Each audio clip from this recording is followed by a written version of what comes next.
Welcome to Out of the Question, a podcast that looks behind some common questions and uncovers the question behind the question while providing real solutions for biblical world and life view.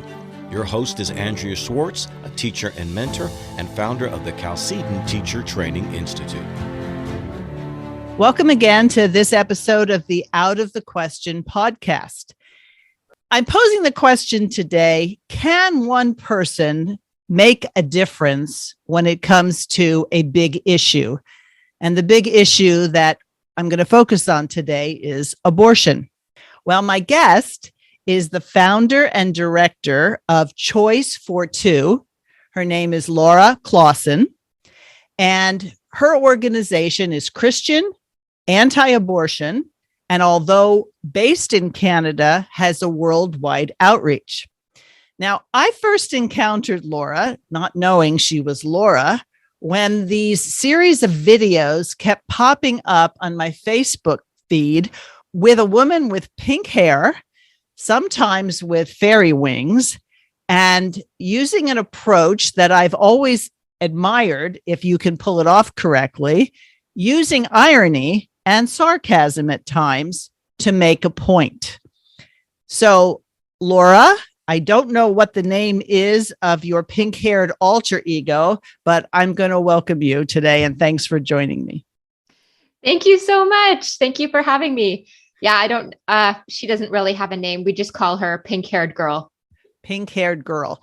So for those who may not be familiar with the pink-haired girl, I'm pretty sure once you're done listening to this podcast, you'll look it up. Tell me, how did Pink Hair Girl come to be? So we were trying to make a viral video when a couple of years ago. That was our goal. We were looking at what it would take to make a viral video, and we went with the satire approach because I just personally like satire. That's the kind of thing that I would watch and share online. So we made the first video called Body Inside My Body, I think. And we didn't have the pink wig at that point. And that video did very well. But we were looking at it and just thinking, how could we make the next one better? And so we thought of making it a little more aesthetically pleasing. That's why we chose the hot pink wig. And we did the magical birth canal, and then that one went viral, and then it's kind of become a character, and we've just stuck with it for the rest. Okay. So when you say we, who is we? So I have a team of people on Choice for Two. Probably there's about 10 people total involved in all. They're all volunteers. So back when we started filming those, the we would have been myself and two other people. Okay. So let's talk about the name of your organization. When I first looked at it, I went Choice 42, But then I realized it was Choice for Two, meaning not just the woman, but the woman and the baby inside of her. So Tell me a little bit about not only the idea to have a viral video, but you obviously had a pro-life, anti-abortion orientation.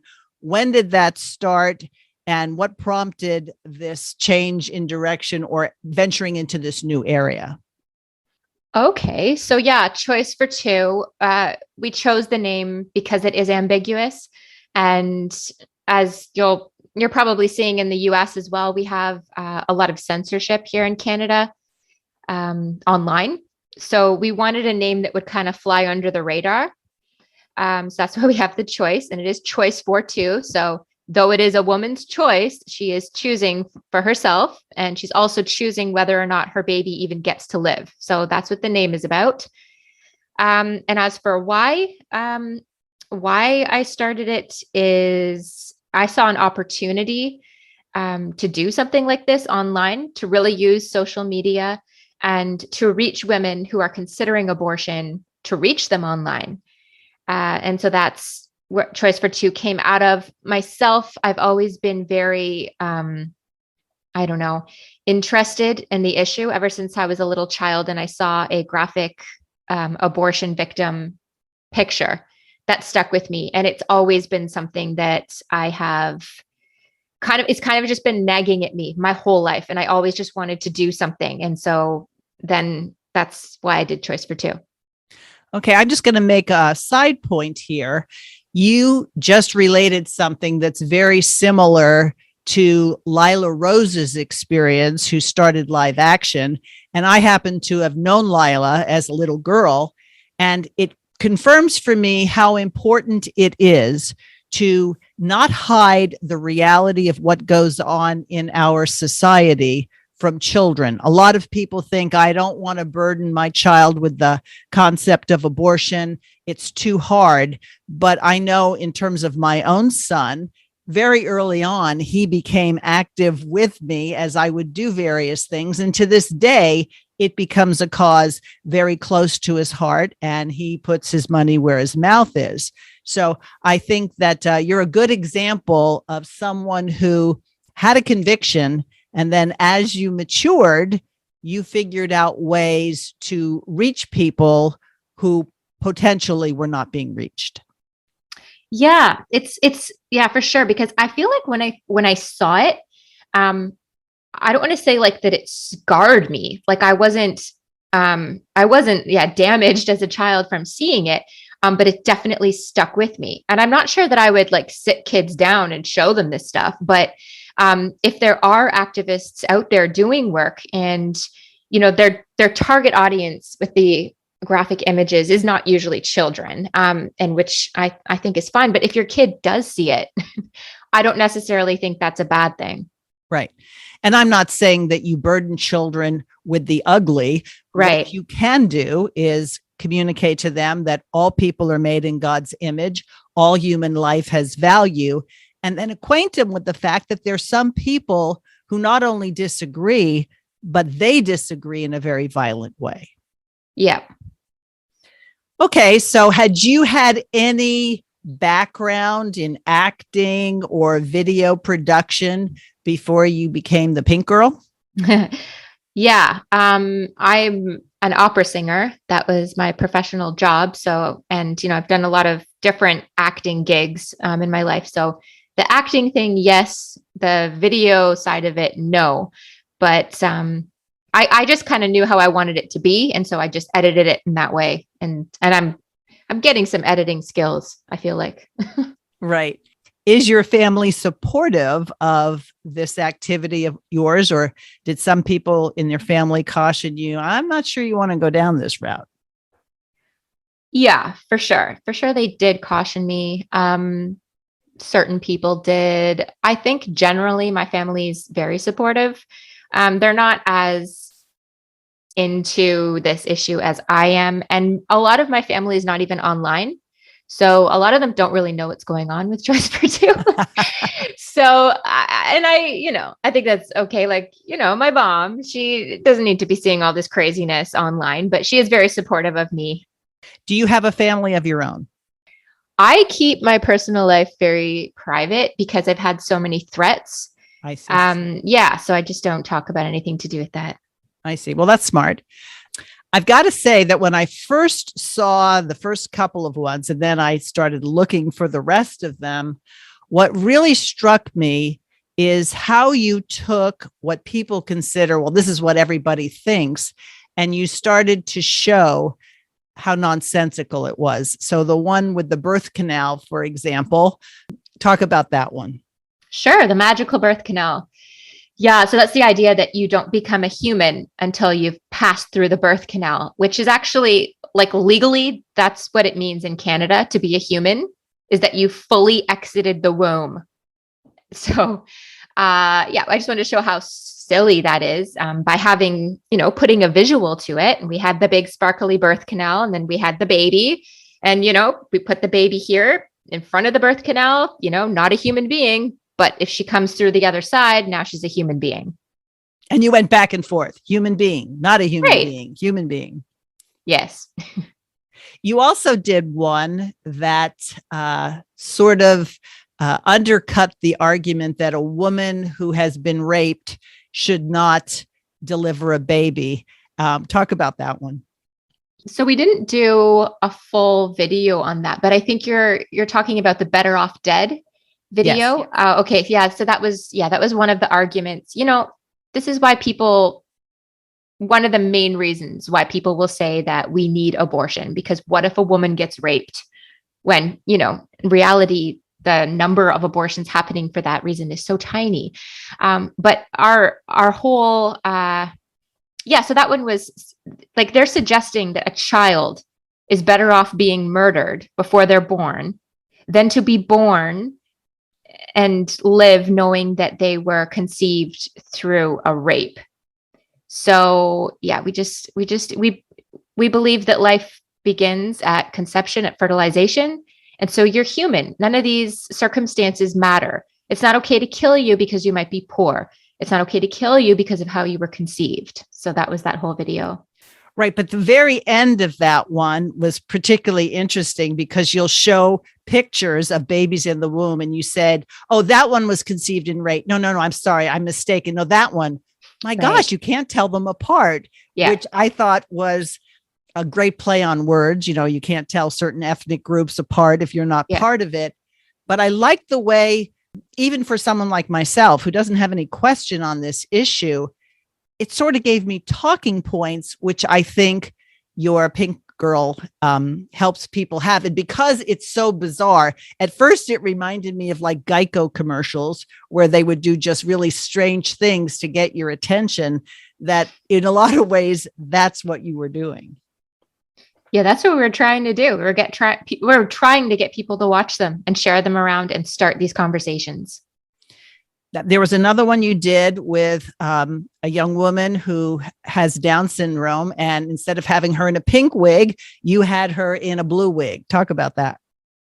Yes, blue-haired girl. So that's the idea. So many babies are being aborted because the doctor thinks that the child has Down syndrome. A lot of the time, the doctor is wrong. So that's one thing. But also, since when is it okay to kill people who have disabilities? Like, we would not be doing that. We wouldn't even be discussing it with, people who are born. So why is it okay to kill them before they're born?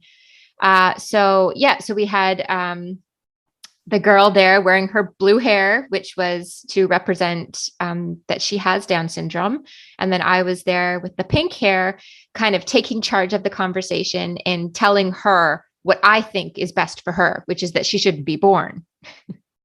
Right. And she gives you looks like, what are you talking about? And things like that. Right. So you talked about keeping your life private because of a lot of opposition.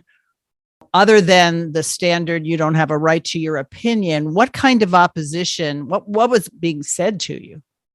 Oh, I've had people say really awful things, and it's surprising because they'll comment with it publicly. Like recently, someone said that I should be doused in gasoline and lit on fire. I've had, some gross sexual threats, that kind of thing, and a lot of threats with like me ending up dead. So it's wild to me that I would never say that to someone who I disagreed with. And it's just shocking to me that so many people who are pro-abort, well, it's not shocking because they're pro-abortion, they're pro-baby killing. So I guess it shouldn't surprise me that they're fine with saying these terrible things to me. Well, I think probably one of the things, aside from the big thing that, the scripture says, all that hate God love death. So anytime anybody infringes on the right for someone else to kill someone else if they so desire. But I think your pink-haired girl oftentimes speaks the words that come out of those who are in favor of abortion.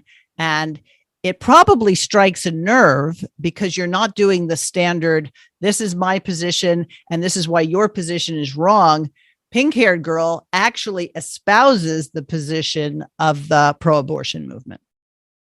Yeah, exactly. And all the videos we've made are based on things that people have said to me, arguments that they've said to me. So I'm showing them what they're actually saying. So it's not like I'm coming up with all these arguments. This is actually what people think.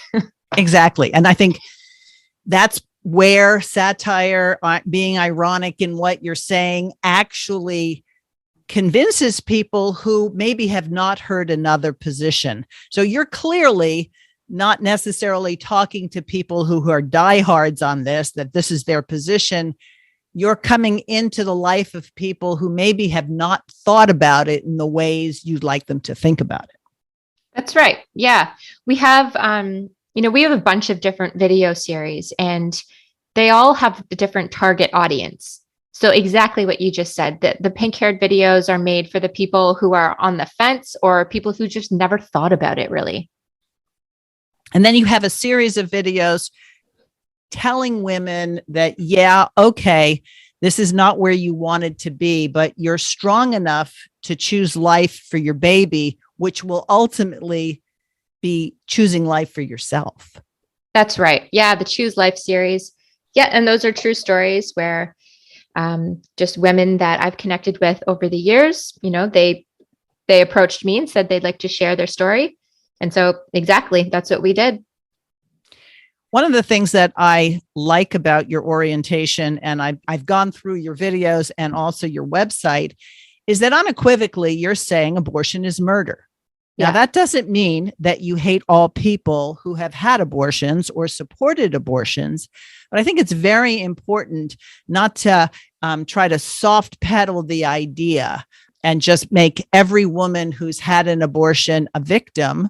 Yeah, they could have been a victim of circumstances, but by laying it out, you're not trying to say it's okay if you do. Right. You're saying it's okay if you did. I want to talk to you about it, and there's healing and all that sort of stuff. But I like the fact that you take that stance from the beginning.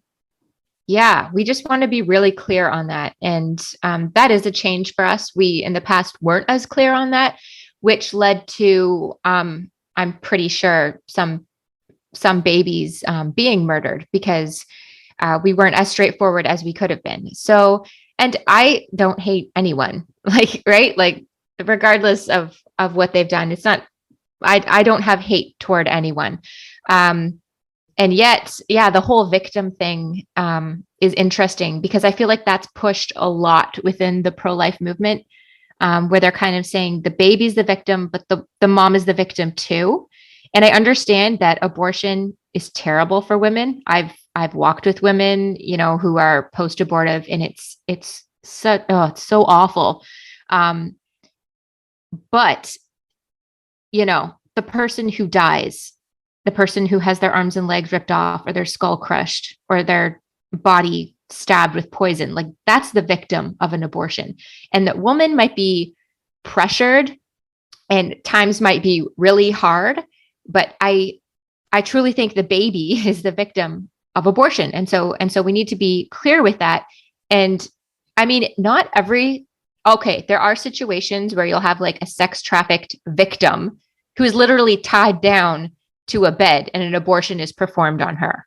Yes. That's a victim. And there are women like that. Women have been through that. So to equate that with a woman who's, stressed about rent or pressure from a boyfriend, it's not the same to me. Right. Or what was happening in China, or maybe still happens in China, where there was a one-child policy that women were forcibly put in a position where they had no choice because they were held down. So yes, It's important to recognize the circumstances, but I'm glad to see that you just premise this whole argument with the baby dies. Every abortion has a dead baby as a result. Right. So again, I'll go to the scriptures that will tell us in the Old Testament, do not despise the day of small things or small beginnings. So when you took on this project, clearly, you didn't have a big funding mechanism behind you, and you were kind of stepping out there in faith. Talk about that a little bit. Yeah, I didn't have anything. I didn't know how to start. I didn't know how to start a nonprofit organization. I didn't know how to run social media. I had no training in anything. And I just thought that this is what I was supposed to do. And I felt like, I don't remember feeling worried. I really felt confident that this is what I was supposed to do. and that therefore God would make it happen. And so it is very interesting to look back, and it's encouraging to see what has happened, because it shouldn't have. Like I had nothing going for me. I had no support. I had no money, and it's taken off, and that's all glory to God. So how long have you actually been doing it? Because that will lead into my next question. So we launched just 6 years ago. Okay. So recently I've discovered that your reach is going to expand as people who are well known in Christian film production, etc., have now teamed up with you. Speak about that venture, please. Oh, sure. Yes. So we're doing a new series, a new animated series, and it's called Exposed. And it's going to be 6 animated shorts. And they're going to be on the new platform called Loor, Loor, Loor.tv. So that's going to be coming out in the new year. And we did a press release just to let people know about it. And then Kevin Sorbo responded to it. And then we had a phone call, and he wanted to be involved with it. So he is doing some of the voice acting work. And for those who don't know, Kevin Sorbo, he's been involved in a lot of productions that have distinctively Christian themes and not afraid to mention the Bible, Jesus Christ, etc. So does any of this scare you, Laura, as it gets big? Not really. Like I guess I just expected it to work. And now that it is working, just kind of going with the flow. It's really amazing to see what's happening, and just to see our reach expanding, and to have these new projects, new opportunities to reach people is very cool. And I know a lot of people get disheartened because, like, I live in California, and the governor comes out with, schools can take girls to have abortions without having parental okay, and it's now codified.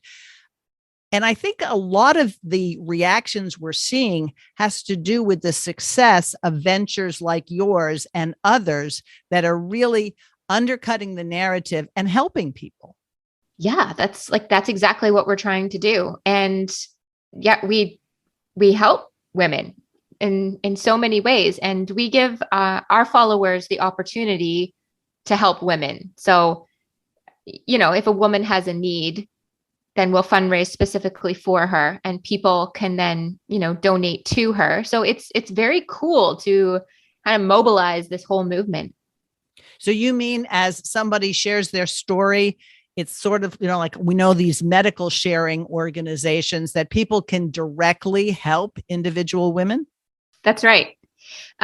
So yeah, and we're very careful about that, because anytime we'll set up a fundraiser for anyone or a baby registry or anything, we've had an in-person meeting to have her verified that she is who she says she is, that she's in the situation that she says she is, because there's so many scammers these days, sadly.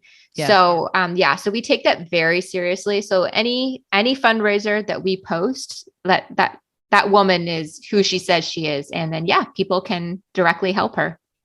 Which is a very biblical way to orient people to charity, that it doesn't have to be funneled through an organization or especially the state. Yes, exactly. Now, one of the things that happens in a variety of areas, whether it's medical research or some sort of innovation, oftentimes the enemies of that kind of thinking or philosophy try to come alongside and say they're going to help various organizations or various innovations with the express intent of stopping them, to make sure that their message doesn't get out. Have you experienced any of that you're aware of? Yeah, possibly. The thing about us is we don't have really any costs. So we don't have a building. We don't have any paid staff. So there is no reason for us to ever get into a partnership where we have to cater to people or an organization, in that way where they would have some pull. We are just doing what we think we're supposed to be doing, answering to God only. So that kind of protects us from all those kinds of situations. Mm-hmm. Do you find that prayer and studying of the scripture is something that's vital for you as you proceed along this road? Yeah, of course, because it's a spiritual battle. And as I've said, I've really believed that abortion is modern child sacrifice, which has a lot to do with the spiritual world. So, prayer and reading the Bible are essential. So, other than hitting the share button or promoting the things you do, are there ways that people who listen to this and say, wow, I'd love to support this? Is there ways in which they can support your work? Yes.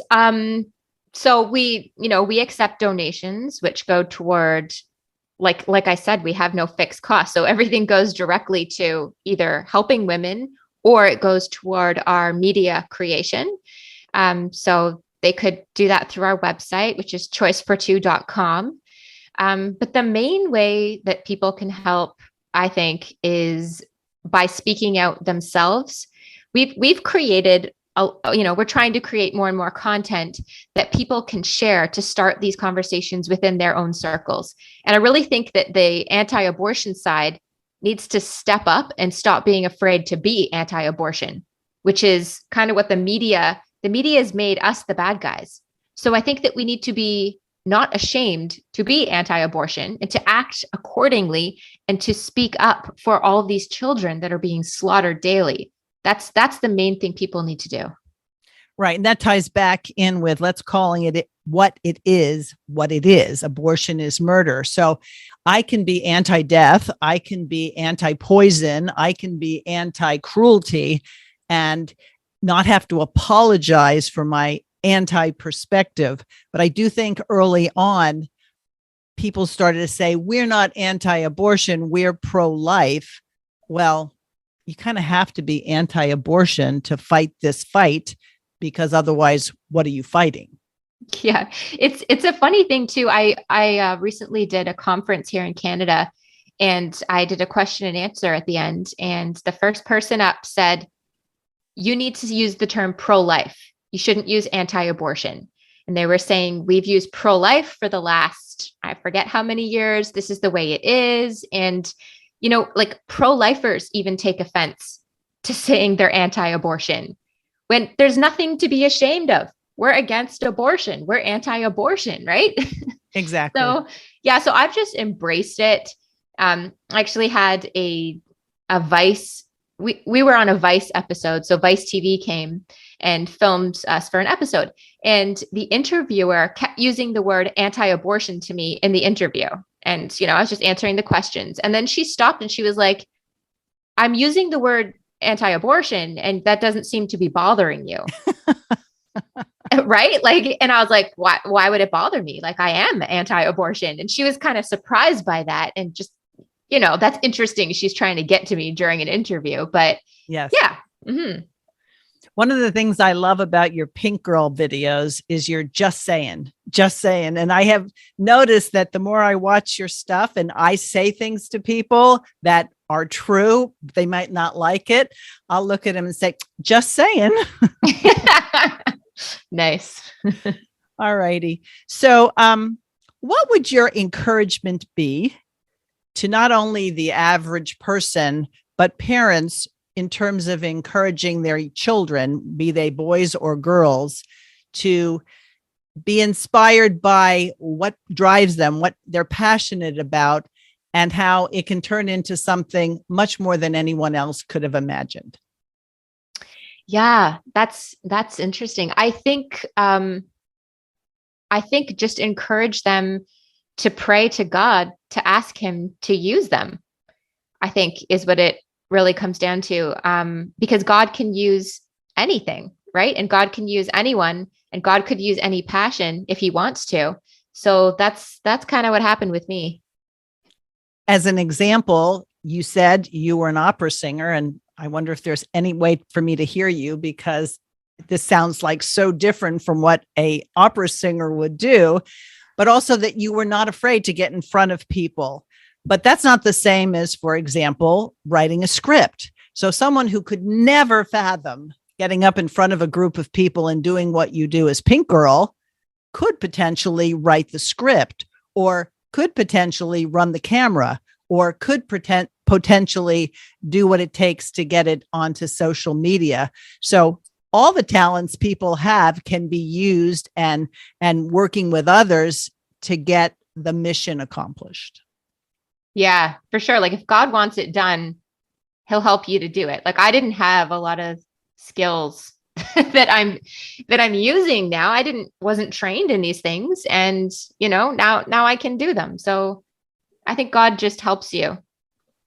And if you have a reason to learn, to me, I didn't know much about editing audio before I started doing podcasts. And you know what? I'm pretty good at it now. Exactly. Yeah. Not so good at editing video, which is probably why my podcasts are not video and they're audio. But I suppose over time, if that seemed to be the area to go, I'd learn how to do that as well. Yeah, you would. Right. Where there's a will, there's a way, and necessity is the mother of invention. So that's very good. Well, Laura, I thank you for taking the time. I know we've been working to try to do this now for well over a month, and I appreciate that you were willing to accommodate time zones and your schedule. And I encourage my listeners to not only go to choicefor2.com, but you have a presence on Facebook. Any other platforms? Yeah, Instagram, Twitter. We try to be on all of them. All right. So you'll find Pink Girl one way or the other. Yes, YouTube. You'll find her on YouTube for sure. Very good. All right. Well, listeners, once again, thank you for joining me today. If you have any comments on this or any of our previous podcasts, feel free to reach me at outofthequestionpodcast@gmail.com. And we'll talk to you next time. Thanks for listening to Out of the Question. For more information on this and other topics, please visit chalcedon.edu.